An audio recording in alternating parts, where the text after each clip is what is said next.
The epidemic from 1987 through 1996. And it's a strong reminder of the power and resiliency of our community that our community is displayed when faced with an unparalleled public health challenge. Seeing the juxtaposition of the suffering, love, and steely bravery of those who stood up to fight underscores the need for a permanent place to honor those who died and to celebrate how our community responded to the crisis. And the movie is also a really important testimony about the power of place. Much of the footage in the film was shot at ACT UP meetings in the basement of the LGBT Center and demonstrations around Lower Manhattan, including a really moving scene of a kiss-in at St. Vincent's Hospital. And the importance of place is why we focused on the new public park that's being created at the former St. Vincent's campus. It's a block from the LGBT Center and a gateway to the West Village. It's a small triangle now, covered in medical infrastructure, but it's really the most fitting place for this kind of memorial and as a place to recognize this history.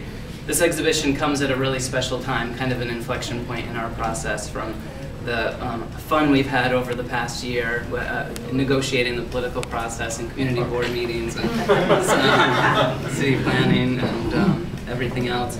And we're now really transitioning into a really, really exciting time. We reached an agreement this month with the Rudins, the developer, and with City Council to actually dedicate a space in this important location for an AIDS memorial that's going to be the primary feature of this park.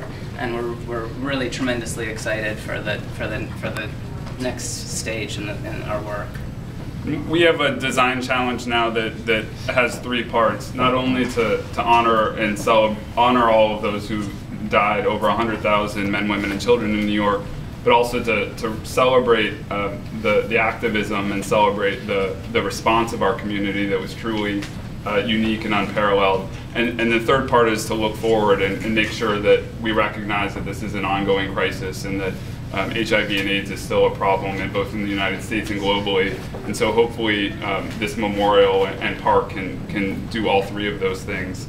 As Paul mentioned, we're now entering the design phase of the more formal design phase of the memorial, which will begin with a series of community board charrettes starting late next month and extending through the summer.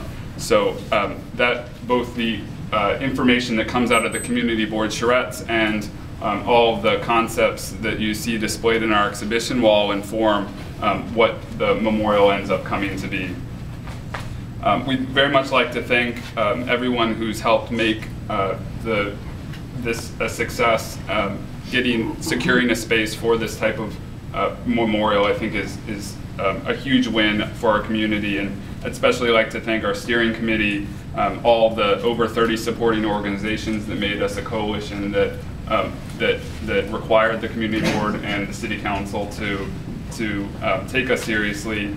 All the community members are here. I'm sure there's some people from the community board who will be continuing to partner with as we work to make sure that the memorial is meaningful, significant, and integrated into the park. And we'd also like to thank the AIA Center for Architecture for hosting us here tonight, and especially Broadway Cares and Equity Fights AIDS for providing the funding to make this exhibition possible.